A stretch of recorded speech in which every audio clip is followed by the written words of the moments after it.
Assalamualaikum, semoga Allah merahmati dan memberkahi kalian. Semoga teman-teman semua dalam keadaan sehat walafiat.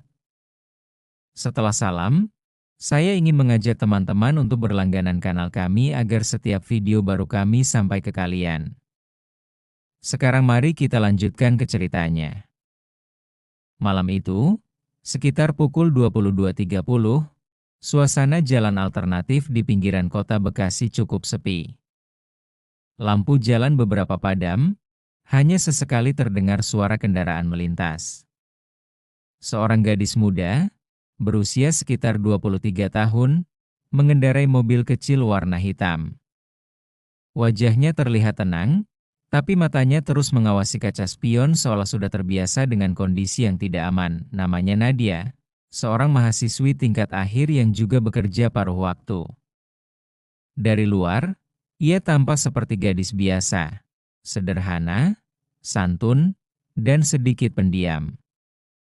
Tapi malam itu takdir sudah menyiapkan sesuatu yang berbeda. Ketika mobil Nadia melambat di tikungan, tiba-tiba sebuah motor berboncengan menyalip dari sisi kanan lalu menghadang di depan. Dua pria berseragam polisi turun, lengkap dengan rompi bertuliskan polisi.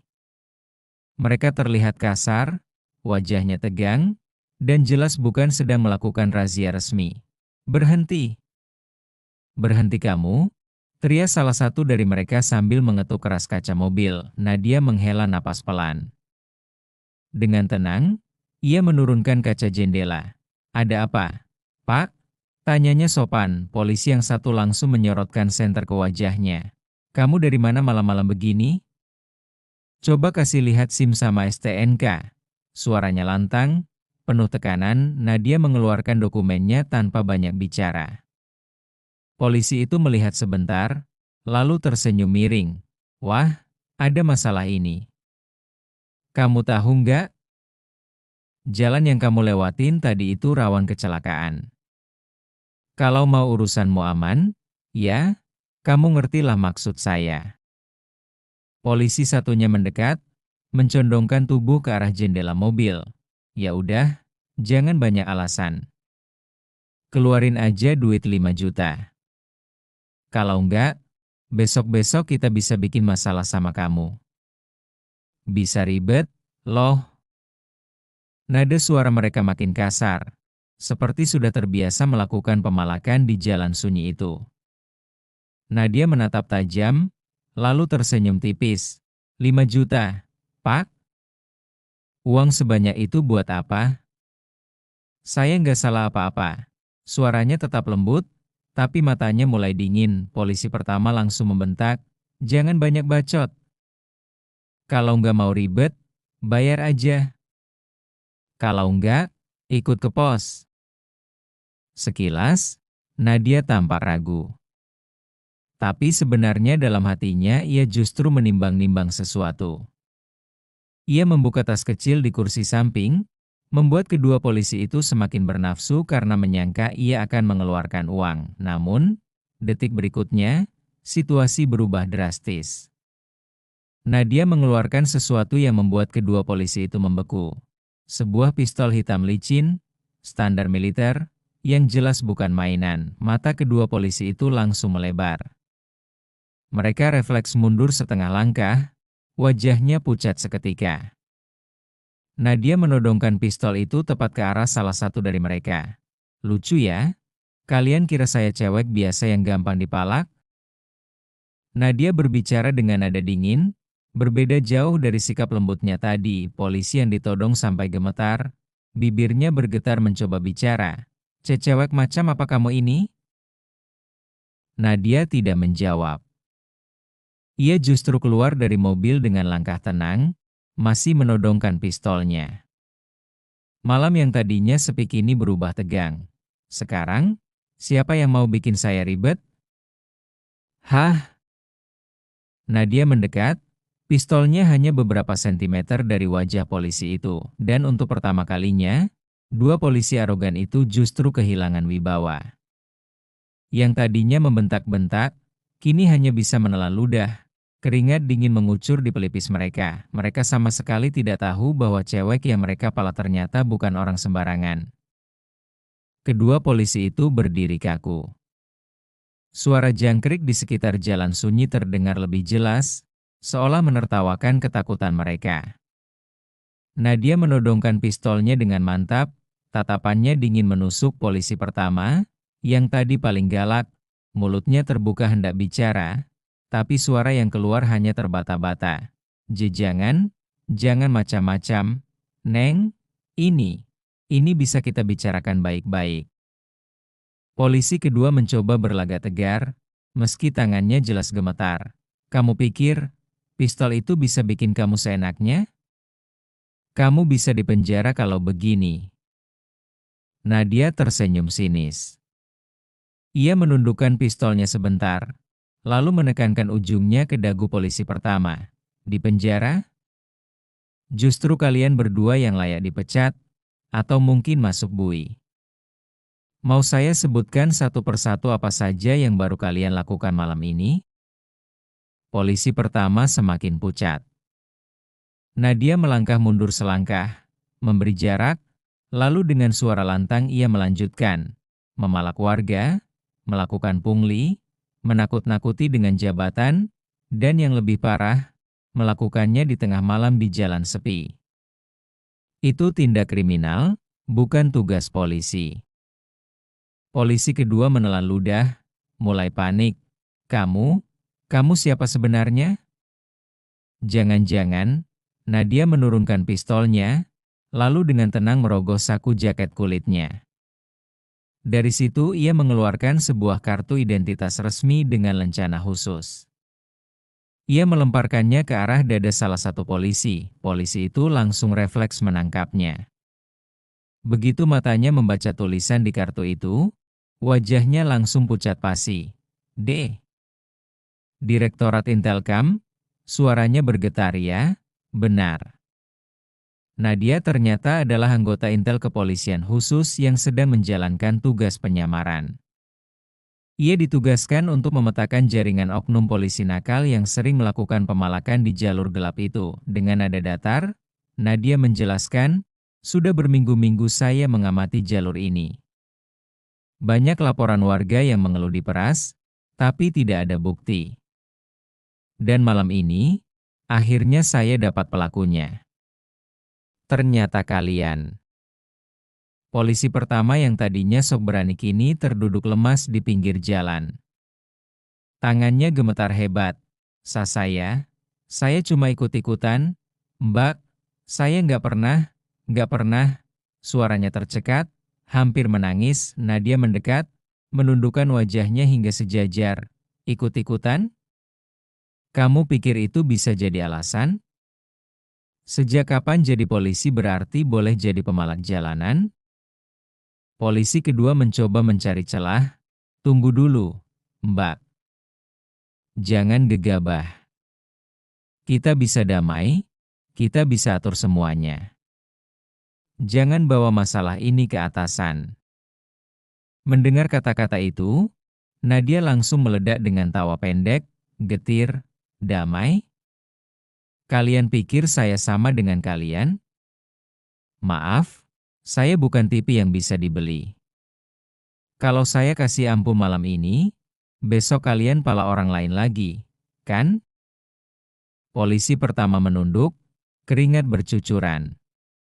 Suara tercekatnya makin jelas, tolong, Mbak, jangan laporkan kami. Saya punya keluarga, anak istri. Nadia menatapnya lama, dingin. Kamu ingat gak? Warga yang kalian palak juga punya keluarga. Mereka kerja keras cari uang halal, tapi kalian rampas dengan seragam yang harusnya melindungi. Suasana semakin mencekam. Polisi kedua mulai menggigil, wajahnya pucat pasi.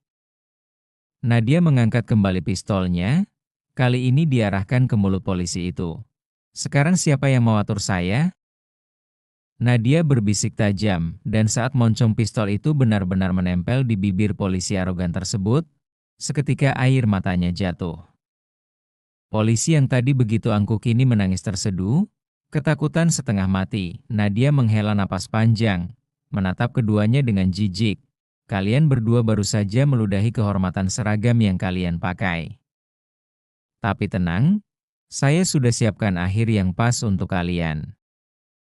Ia lalu mengeluarkan ponsel khusus dari sakunya, menekan sebuah tombol, dan dari kejauhan terdengar suara mesin mobil mendekat.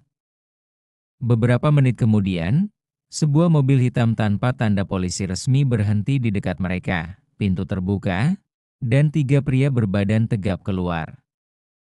Dari cara mereka berjalan, jelas mereka juga aparat, bagian dari tim Nadia. Kedua polisi yang tadi arogan kini benar-benar kehilangan daya. Mereka saling pandang, sadar bahwa nasib mereka akan segera ditentukan, dan malam itu, di jalan sepi yang biasanya jadi lokasi pemalakan, justru berbalik menjadi arena pengungkapan besar-besaran. 3 pria berbadan tegap keluar dari mobil hitam itu. Mereka berpakaian sipil, tapi dari gerak-geriknya jelas terlatih. Tatapan mereka tajam, langkahnya mantap. Begitu mendekat, Nadia memberi isyarat singkat dengan anggukan kepala. Target sudah jelas, katanya pelan namun tegas. Polisi pertama, yang sejak tadi sudah setengah pingsan karena ketakutan, langsung merosot ke tanah. Tangannya terangkat setengah hati, wajahnya pucat pasi. Pak, Pak, tolong, saya salah. Jangan tangkap saya punya anak istri. Pak, suaranya parau, hampir seperti meratap polisi kedua, yang tadinya lebih keras kepala, kini tidak bisa menyembunyikan kepanikannya. Ia mencoba melangkah mundur pelan-pelan, mencari kesempatan kabur. Tapi sebelum ia sempat berlari, salah satu anggota tim Nadia bergerak cepat, memelintir lengannya hingga terdengar bunyi keras sendi yang hampir patah. Arg! Jeritnya memecah kesunyian malam. Pria tegap itu menekannya ke kap mobil dengan kasar. Jangan macam-macam. Kamu pikir bisa lari dari dosa? Polisi kedua meringis kesakitan. Wajahnya menempel di besi kap mobil. Rintihan keluar dari mulutnya, bercampur dengan isak tangis. Nadia mendekat. Pistolnya kini sudah dimasukkan kembali ke sarungnya. Ia berdiri dengan tegap. Wajahnya kembali tenang namun penuh wibawa. Kalian berdua ditangkap atas dugaan tindak pemerasan, pungli, dan penyalahgunaan wewenang. Semua sudah terekam. Ia menunjuk ke arah mobil hitam tadi.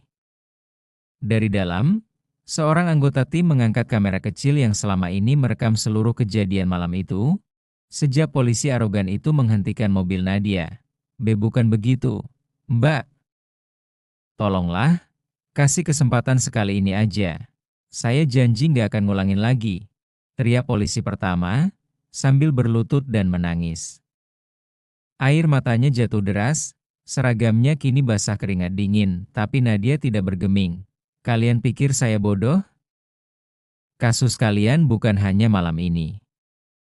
Sudah ada laporan warga yang masuk ke saya. Dan wajah kalian sudah disebut-sebut berkali-kali. Artinya, malam ini hanya puncak dari semua bukti. Polisi kedua, yang masih ditahan dengan tangan terpelintir, mencoba menyela di sela rintihannya. Kami cuma butuh uang tambahan. Mbak, gaji kecil, kebutuhan besar. Kata-katanya justru membuat Nadia mendengus kesal. Alasan basi. Banyak polisi lain yang gajinya sama dengan kalian, tapi mereka tetap jujur dan menjaga nama institusi. Kalian memilih jalan cepat dengan memalak orang, lalu berseragam seolah punya hak. Itu yang bikin masyarakat benci sama polisi. Salah satu anggota tim Nadia mengeluarkan borgol dan langsung mengunci tangan kedua polisi itu. Suara klik borgol terasa seperti palu godam di telinga mereka. Dengar baik-baik, ujar Nadia, mendekat hingga wajahnya hanya sejengkal dari polisi pertama. Air mata kalian malam ini tidak akan menghapus perbuatan kalian. Tapi justru ini bisa jadi awal buat kalian sadar betapa busuknya jalan yang kalian pilih. Polisi pertama menunduk, bahunya berguncang menahan tangis. Polisi kedua menggigit bibirnya keras-keras, menahan malu sekaligus sakit. Beberapa warga yang kebetulan melintas dengan motor melambatkan laju kendaraannya, penasaran melihat keramaian di jalan gelap itu. Begitu melihat ada polisi di borgol, mereka terkejut. "Ya Allah, itu kan polisi yang sering razia di sini," bisik seorang bapak kepada istrinya. "Iya, benar. Akhirnya ketangkap juga." "Ya?" sahut istrinya dengan nada lega. Kabar penangkapan itu menyebar cepat. Dalam hitungan menit, beberapa warga lain berdatangan, sebagian bahkan bertepuk tangan melihat dua oknum polisi itu ditahan. Nadia mengangkat tangan, memberi kode agar warga tidak terlalu dekat. "Tenang, bapak-bapak, ibu-ibu. Malam ini semua sudah berakhir. Kami dari tim internal sudah lama mengincar mereka. Mulai sekarang jalur ini aman." Sorak kecil terdengar. Beberapa warga bahkan mengabadikan momen itu dengan ponsel mereka. Wajah kedua polisi semakin pucat, mereka sadar bahwa besok foto dan video mereka akan tersebar di media sosial. Di tengah keramaian kecil itu, polisi pertama berbisik dengan suara hampir tak terdengar. "Habis sudah karir saya." Nadia menatapnya sekali lagi, kali ini dengan nada lebih dingin. "Karir kalian habis bukan karena saya, tapi karena keserakahan kalian sendiri." Dengan itu, kedua polisi digiring masuk ke mobil hitam, sementara warga masih ramai berkomentar. Jalan sunyi yang biasanya jadi ladang pemalakan kini menjadi saksi kejatuhan dua oknum arogan, dan Nadia, dengan langkah mantap, tahu bahwa misinya malam itu baru setengah jalan. Masih ada jaringan yang lebih besar di balik mereka, dan itu harus segera diungkap. Baik, aku lanjutkan ke part 4 dengan panjang dan detail sampai menutup cerita ini dengan ending yang pas. Part 4. Akhir yang menggemparkan. Keesokan paginya, berita penangkapan dua polisi arogan itu langsung tersebar luas. Video amatir warga yang merekam detik-detik mereka di borgol viral di media sosial. Judul-judul sensasional bermunculan. Polisi nakal menangis saat ditangkap intel wanita. Oknum polisi arogan ketahuan memalak, malah dibekuk rekan sendiri. Detik-detik polisi ditodong pistol. Ternyata korbannya intel. Dalam hitungan jam, wajah kedua oknum polisi itu terpampang di berbagai portal berita. Mereka yang semalam masih arogan, kini jadi bahan cibiran dan hujatan masyarakat. Di kantor kepolisian daerah, suasana tegang. Kapolres memanggil seluruh jajaran untuk rapat darurat. Nama institusi tercoreng lagi oleh ulah segelintir anggotanya. Kalian semua lihat sendiri. Gara-gara dua orang serakah, nama kita hancur di mata publik. Ini tamparan keras untuk kita semua. Suara Kapolres menggema di ruangan. Nadia, yang sejak pagi sudah hadir dengan laporan lengkap, duduk tenang di kursinya. Ia menyerahkan semua bukti, rekaman video, data laporan warga, hingga kronologi penangkapan. "Saya hanya menjalankan tugas, Pak," katanya singkat ketika Kapolres menatapnya dengan campuran marah dan bangga. Kapolres menghela napas berat, lalu menepuk meja. "Kerja bagus, Nadia. Tapi ingat, ini baru permulaan. Dari investigasi awal, kedua oknum itu bukan bekerja sendiri. Ada atasan mereka yang kemungkinan ikut bermain." Nadia mengangguk. Dalam hatinya, ia sudah menduga hal itu. Jalan pemalakan yang begitu terorganisir tidak mungkin hanya dijalankan oleh dua polisi rendahan. Ada jaringan lebih besar, ada yang mengatur di belakang. Sementara itu, di kalangan masyarakat, nama Nadia jadi bahan pembicaraan. Meski identitas resminya dirahasiakan, banyak yang tahu bahwa cewek misterius yang menodong pistol itu ternyata aparat sendiri. Hebat ya, ada polisi cewek yang berani kayak gitu. "Salut banget," ujar seorang pedagang warung kopi. "Iya, mending banyak polisi kayak dia. Biar oknum-oknum kayak kemarin gak seenaknya," timpal seorang sopir angkot. Kepercayaan masyarakat yang sempat runtuh perlahan terangkat lagi. Nadia jadi simbol bahwa masih ada aparat yang benar-benar tulus membela rakyat. Di ruang tahanan, dua oknum polisi itu duduk lesu. Wajah mereka kusam, mata bengkak karena semalaman menangis. Rasa malu, penyesalan, dan ketakutan bercampur jadi satu. Mereka tahu, karir mereka sudah tamat. Semua gara-gara kita rakus, gumam polisi pertama, menutup wajahnya dengan kedua tangan. Polisi kedua hanya diam, menatap kosong ke lantai. Tak lama, pintu besi berderi terbuka. Nadia masuk, berdiri di depan sel mereka. Kalian masih punya kesempatan, kalau mau jujur, ucapnya dingin. Kedua polisi itu menoleh lemah. Jujur soal apa, Mbak? Tanya salah satunya lirih. Nadia menatap tajam. Siapa atasan yang melindungi kalian? Jangan pura-pura bodoh. Jalur pemalakan itu jelas bukan inisiatif dua orang saja. Kalau kalian masih bungkam, hukumannya akan lebih berat. Polisi pertama menggigit bibirnya. Keringat dingin muncul lagi. Setelah beberapa detik hening, akhirnya ia bicara dengan suara parau. Pak Kompol yang atur semua ini. Kami cuma disuruh jaga jalur. Uangnya setor ke dia. Nadia mengangguk tipis. Ia sudah menduga. Baik. Itu akan dicatat. Kalian mungkin masih bisa dapat keringanan kalau kerja sama. Mata polisi kedua berkaca-kaca. Kali ini bukan hanya takut tapi juga lega karena akhirnya semua terungkap. Beberapa minggu kemudian, konferensi pers besar digelar. Kapolda sendiri turun langsung menjelaskan kepada publik bahwa jaringan pemalakan di jalur Bekasi berhasil diungkap, berkat operasi intel yang dipimpin oleh seorang anggota muda. Ini bukti komitmen kami untuk membersihkan institusi dari oknum-oknum busuk, tegas Kapolda di depan kamera. Publik pun akhirnya melihat sisi lain dari kepolisian. Bahwa meskipun ada oknum nakal, masih banyak aparat yang berani menegakkan kebenaran, bahkan terhadap rekan sendiri. Dan Nadia? Ia kembali menjalankan tugasnya dengan tenang, seolah tak pernah terjadi apa-apa. Bagi dirinya, semua ini bukan soal pujian atau popularitas, tapi soal menjaga marwah seragam yang ia kenakan. Malam itu, saat ia melaju sendirian di jalan yang dulu penuh teror pemalakan, Nadia tersenyum tipis. Jalanan kini terasa lebih aman. Setiap seragam ada harganya, bisiknya dalam hati.